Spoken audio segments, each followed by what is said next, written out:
Qu'est-ce que c'est que cette petite chose? Qu'est-ce que c'est que ce truc? Eh ben ça, c'est le Shieldon Bulbasaur. Un grand couteau de 22 cm. Et aujourd'hui, je voudrais t'en présenter quelques-uns de ma collection que je trouve intéressants.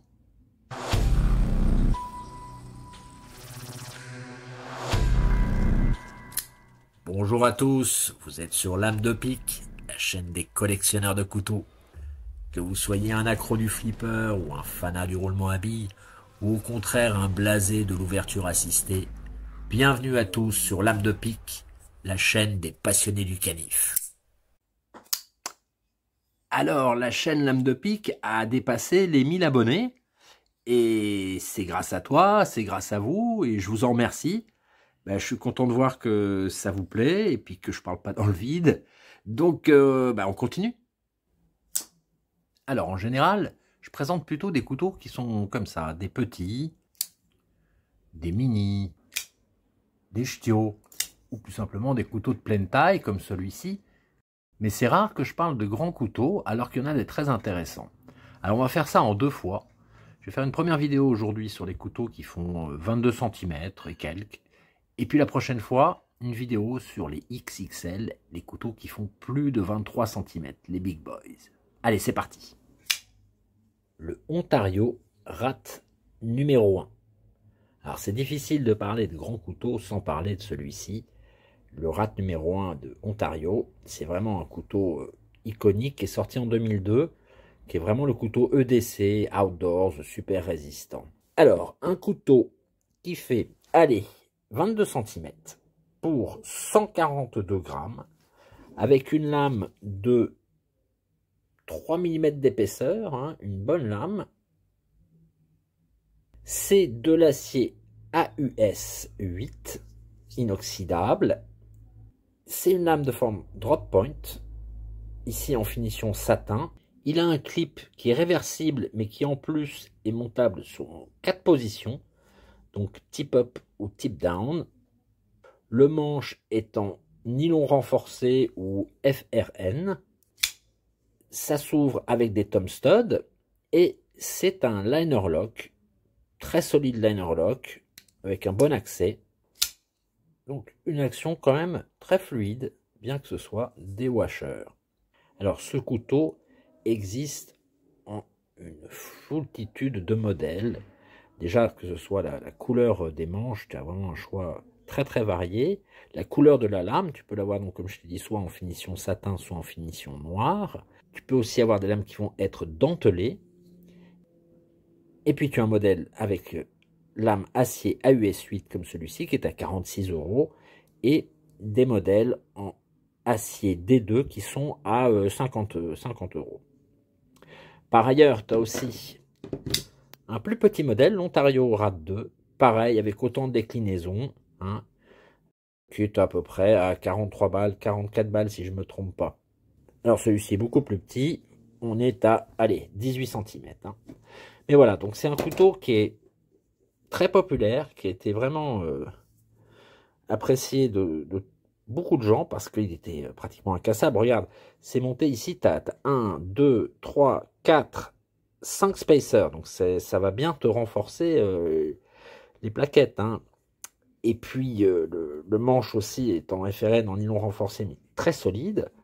Et enfin, c'est un couteau qui est polyvalent et qui est vraiment très facile d'utiliser en extérieur. Tu as déjà un bon jimping, une bonne prise en main avec ce manche ergonomique, un bon jimping ici. Ici, en fait, tu as un espace pour pouvoir prendre plus en avant le couteau, pour être plus en contrôle. Et puis aussi, si tu veux faire des coupes comme ça à l'envers, découper une corde ou quelque chose, cette forme, cette espèce de bosse sur la lame, te donne un super placement, une bonne prise en main. Donc c'est vraiment un couteau très fonctionnel, le parfait couteau EDC, très résistant. Il y a des tests de destruction sur internet, tu trouveras des vidéos de Joe X et puis d'autres hein, qui l'ont vraiment poussé à bout. Et c'est quand même pour le prix et les matériaux, c'est un couteau formidable qui a vraiment sa place dans une collection parce que c'est un modèle iconique hein, qui a influencé beaucoup d'autres modèles qui lui ressemble. Ganzo, bien sûr, on a fait des copies, mais tu as d'autres marques. Hein. Je crois que c'est Essay. Alors, Essay, ils ont fait des modèles en fait qui ressemblent plus au Rat numéro 2, je dirais. Et puis, qui ont une plaquette ici qui est en acier, parce que je crois que c'est un frame lock. Mais c'est dans la même idée du couteau, tu vois, coûte pas très cher et que tu peux amener en camping, tu peux amener partout, qui te sera vraiment utile, qui te lâchera jamais, quoi, en fait. Le liner lock est super solide. Hein. Ça aussi, il y a eu des tests dessus. À la fin, la barre se tord, mais le verrou ne lâche pas, quoi. Non, très bon couteau. Grand couteau de 22 cm, donc. Et que j'aime beaucoup dans ma collection, pour toute son histoire. Alors, c'est fabriqué par Ontario Knife Company, qui est une compagnie américaine qui existe depuis 1889. Alors, cependant, ils font fabriquer certains de nos modèles comme celui-ci à Taïwan. Alors, récemment, la compagnie a été rachetée et ils ont été délocalisés en Virginie. Et depuis, on ne sait pas trop ce qui se passe. Ils ont sorti un nouveau catalogue, donc a priori, et ils continuent d'avoir des modèles et des collections qui sont disponibles et en vente, donc l'activité continue, mais quelle orientation ça va prendre ou quoi, ça on n'en sait rien. Toujours est-il que voilà, ça reste des couteaux de très bonne qualité, fabriqués à Taïwan dans le cas du Rat et de ses compères. La plupart des couteaux pliants sont fabriqués à Taïwan et c'est plutôt les fixes en fait qui continuent de fabriquer en Amérique. Voilà, donc un très bon EDC de grande taille que j'aime beaucoup. Et dis bonjour à Harry et abonne-toi. Alors, le Rangers Inox. T'as vu, j'ouvre le couteau à deux mains comme nous l'a appris Bellos, de façon safe et intelligente. Pas à l'envers comme je le faisais avant comme un imbécile. Alors donc, ça, c'est un couteau en fait des années 80-90 qui est plus fabriqué et qu'on trouve uniquement donc en seconde main sur des sites comme Naturabuy ou certaines coutelleries. Et c'est un couteau que je trouve très intéressant parce qu'il a un design vraiment super. Enfin, je trouve super classe. Alors, c'est un grand couteau, donc bien sûr, qui fait 22 cm pour 170 grammes, le bousin. Il a une lame qui fait un petit peu moins de 3 mm. C'est de l'acier 440. Je ne précise pas lequel, juste 440 inoxydable. Une lame clip point avec, tu vois, une petite émouture creuse. Très sympa. Je ne sais pas si tu vas arriver à voir. Voilà. Une jolie émouture creuse. Un couteau avec une pompe arrière. Hein, verrou à pompe arrière.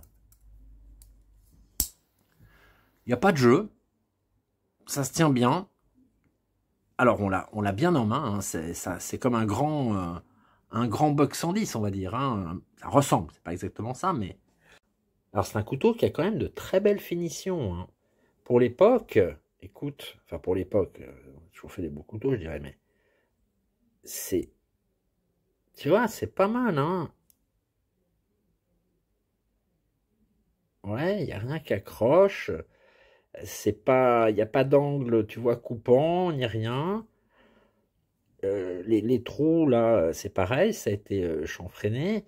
Non, je trouve que c'est une belle fabrication. Tu vois, une belle fabrication pour l'époque, sans être, voilà, on n'est pas non plus dans le haut de gamme, là, hein, mais je trouve un beau couteau, tu vois, vraiment un beau couteau bien fait. Pour le prix, pour la gamme, bien sûr. Hein. Il a un clip qui est complètement juste là pour le look, hein, parce que ça n'accroche rien du tout, ou alors dans la salopette, dans la grande poche de la salopette peut-être, mais il n'y a rien pour accrocher, c'est juste pour le look, pour le design, pour que tu puisses ouais, le foutre allez, à la chemise si tu veux, c'est pas très fonctionnel, il faut le reconnaître, mais je trouve qu'il a une ligne et procure une sensation qui est vraiment très agréable, et je le trouve très très beau, quoi. Alors ce couteau, je l'ai découvert en fait grâce à Chronique Coutelière. Parce que en fouillant dans ces tiroirs là, il avait trouvé un vieux Rangers qui devait avoir plus de 20 ans, hein, avec un manche avec des plaquettes en bois, un liner lock qui était en super état, magnifique. Et quand j'ai vu ça, j'ai voulu me renseigner un petit peu sur ces couteaux. J'en ai trouvé un, mais j'ai trouvé aussi celui-ci, qui était en vente sur Naturabuy aux enchères, et personne n'en voulait. Donc je l'ai arraché à 11 €. Il était mis à prix à 10 balles, j'ai rajouté 1 €, personne n'en a voulu, et voilà. Et je le trouve, vraiment pour une collection, je le trouve génial, quoi. Voilà, c'est le couteau des années 80-90. Rangers, malheureusement, c'est une compagnie sur laquelle j'ai trouvé très peu d'infos. J'ai compris que c'était une compagnie américaine. Alors je pense qu'à l'époque, ils faisaient fabriquer aux États-Unis, j'en suis pas sûr, je sais pas. En tout cas, c'est un de mes grands couteaux, et un de ceux que je préfère, pour son look, encore une fois, pour sa prise en main, le feeling. Voilà, c'est quand même quelque chose qui a de la classe, je trouve. Et puis qui est assez original, assez unique. Voilà, le Rangers Stainless Steel. Le Shieldon Bulbasaur. Grand couteau, magnifique, qui fait, allez, 22 cm pour 125 grammes. Il a une lame de 3 mm, en acier 14C28N. Finition, alors c'est ce magnifique polymiroir que tu peux voir. Très très joli.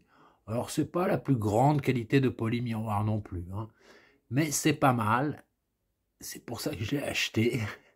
Et cette forme de lame, c'est donc en feuille de sauge, hein. C'est comme ça que ça s'appelle.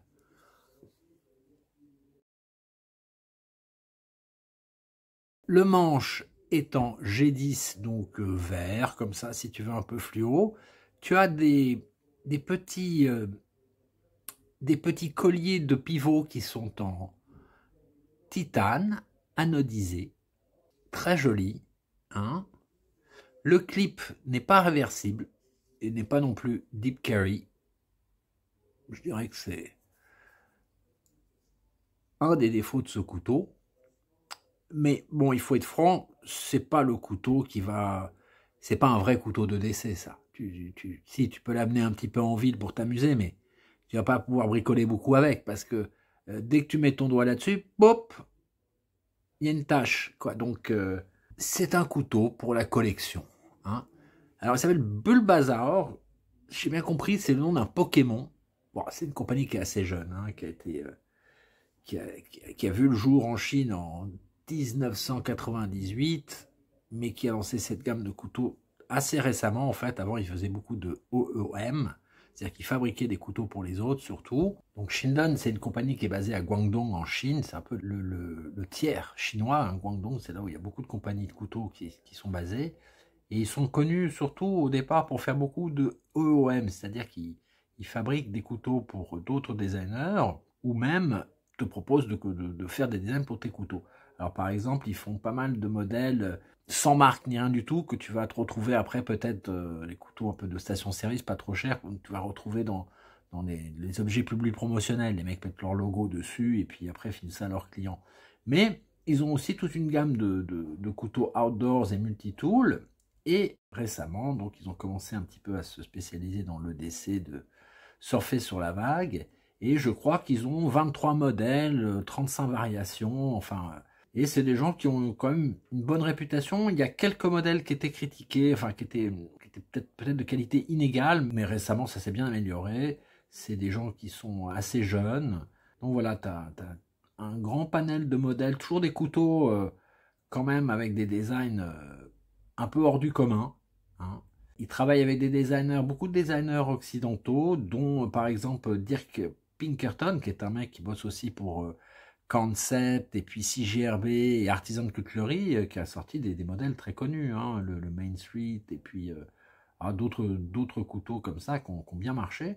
Dirk Pinkerton, par exemple, c'est celui qui a sorti le couteau qui s'appelle Anomaly pour Concept, en fait pour Tenable, la nouvelle gamme de couteaux Eco de Concept.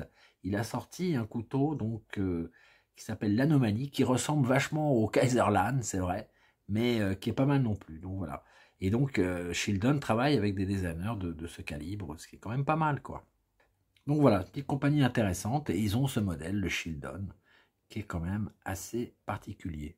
Le designer de ce couteau, c'est un certain Djongo, qui est un ancien de Kaiser. Et donc voilà, c'est vraiment un couteau de collectionneur, très belle finition, belle qualité, ce qui n'est pas le cas pour tous les Shieldon, d'après ce que j'ai compris. Belle action, et puis il a ce bruit, il fait une sorte de bruit de ch'toum.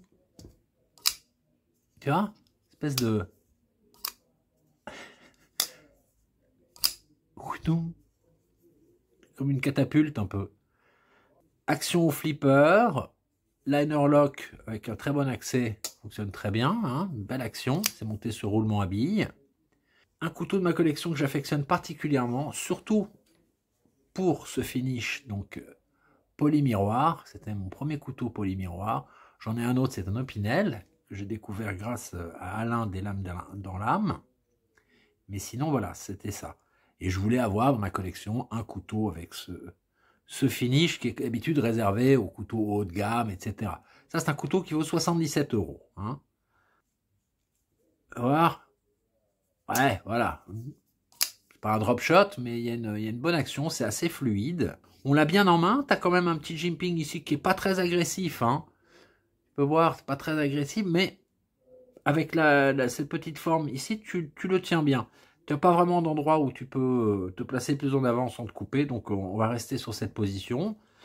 Comme c'est un manche incurvé, bah, ça tient bien dans la paume, donc tu peux quand même bricoler à la maison hein, ou au bureau, il n'y a pas de problème. Hein.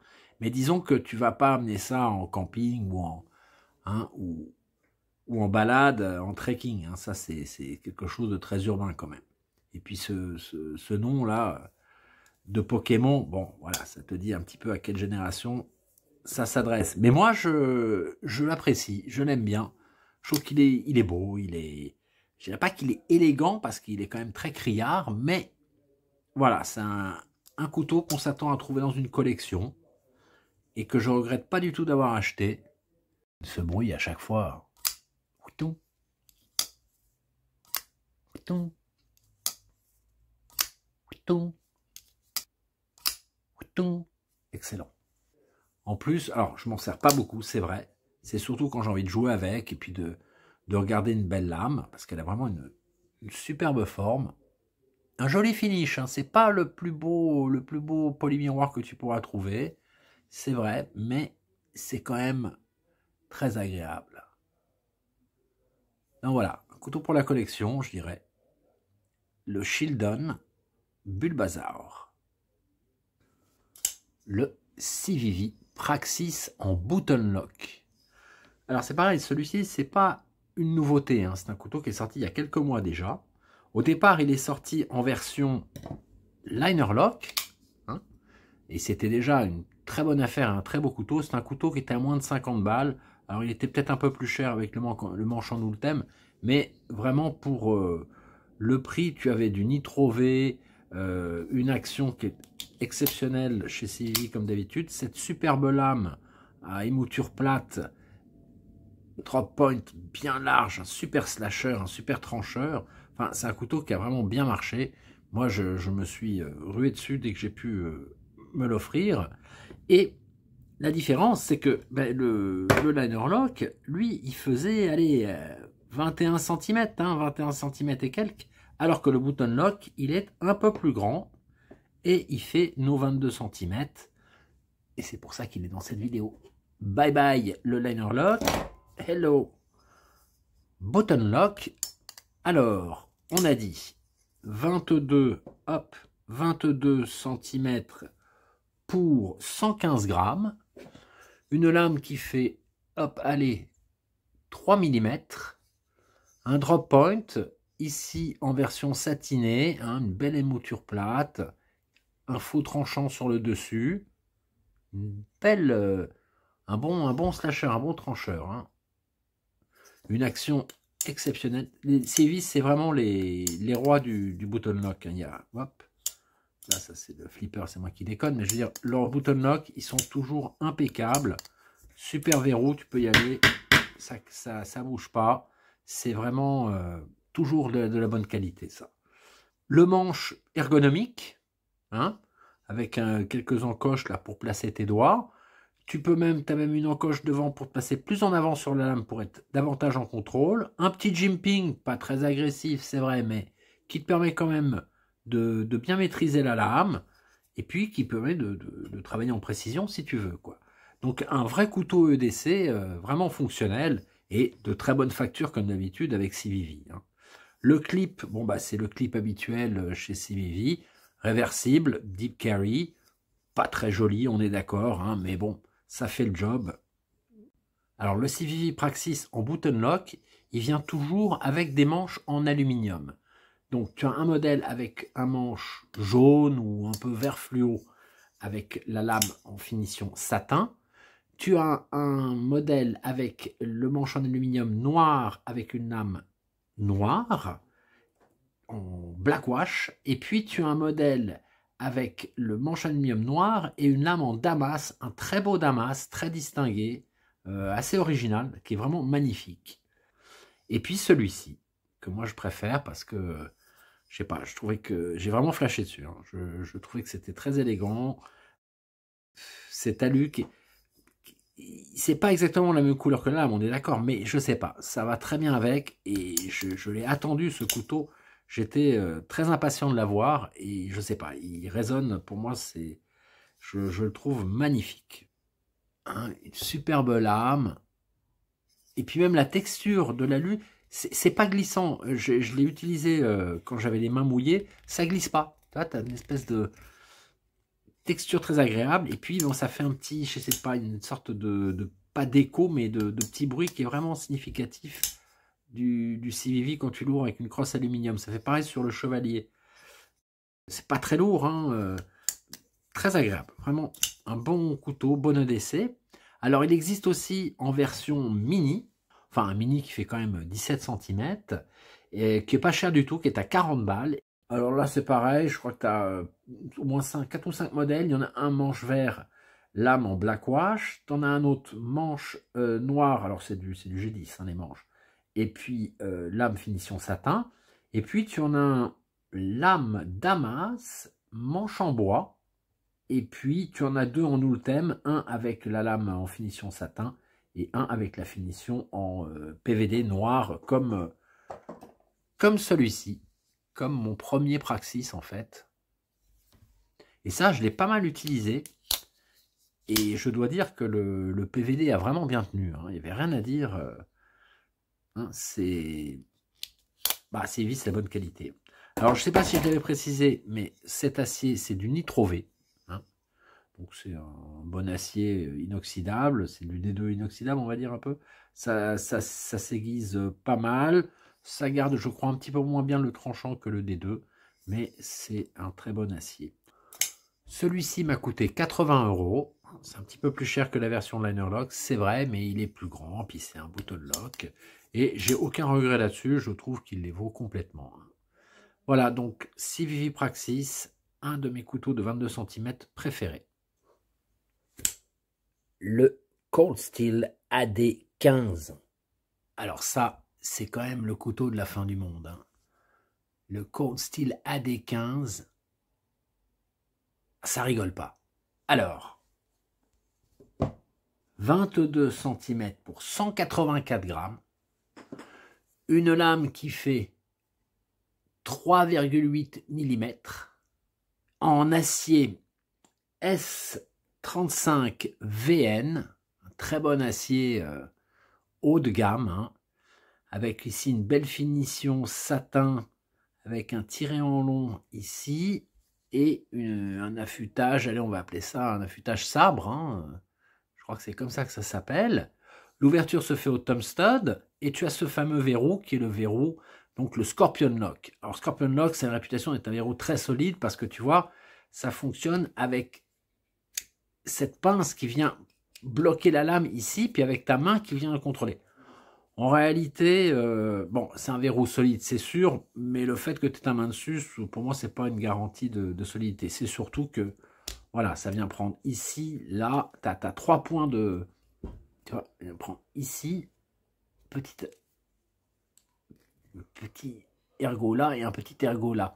Donc tu as 3 endroits où la lame vient se bloquer. Donc effectivement, c'est pas mal. Le désavantage, et pourquoi ce type de verrou n'a jamais très bien marché, c'est que c'est un peu une galère à utiliser. C'est-à-dire que pour le refermer, voilà, si je veux pas me couper, il faut que je fasse comme ça. Voilà, tu vois.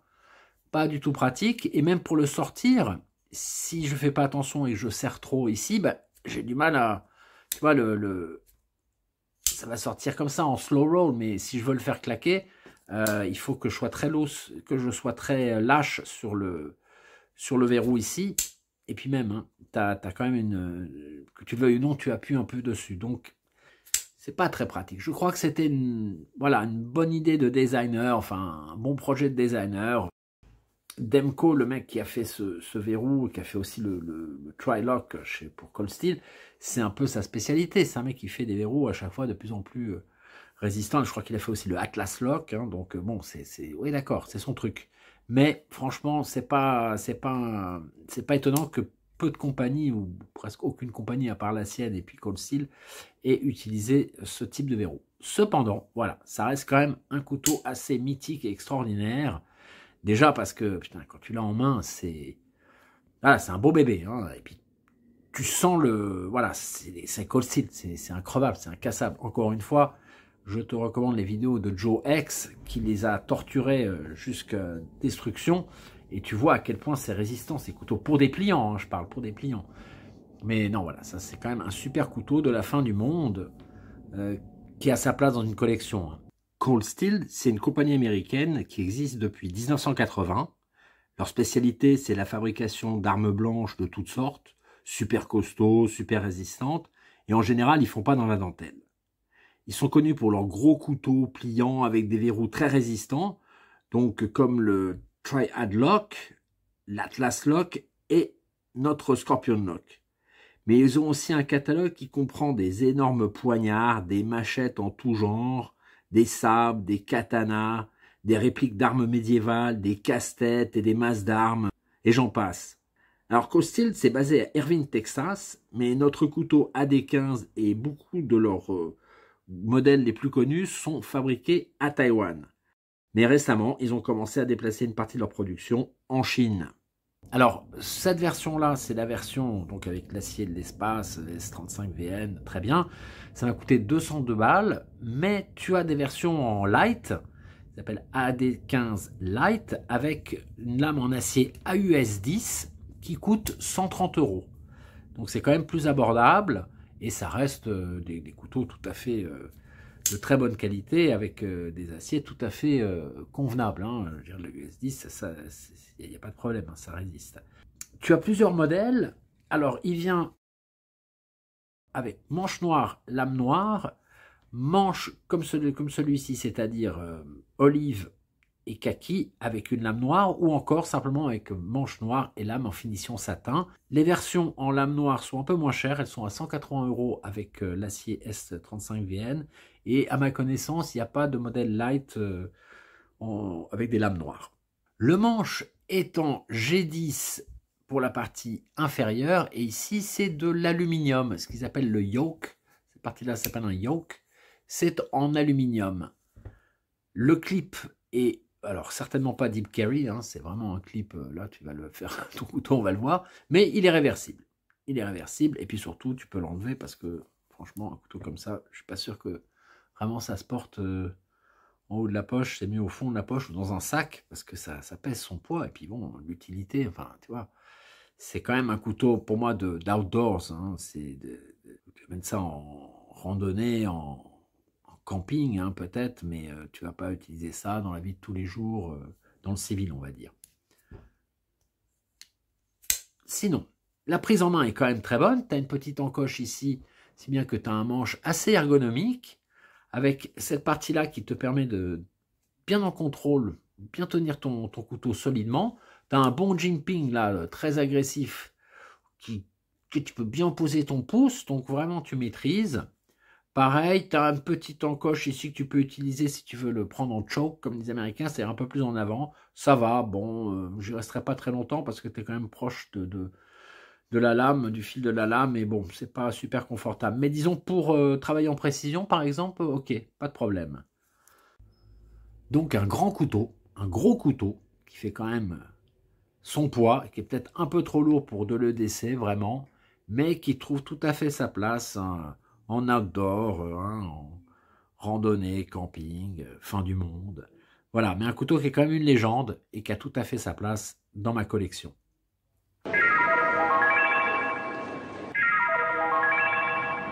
Voilà, j'espère que ça t'a plu. Laisse un commentaire, like, abonne-toi et à très bientôt sur Lame de Pique.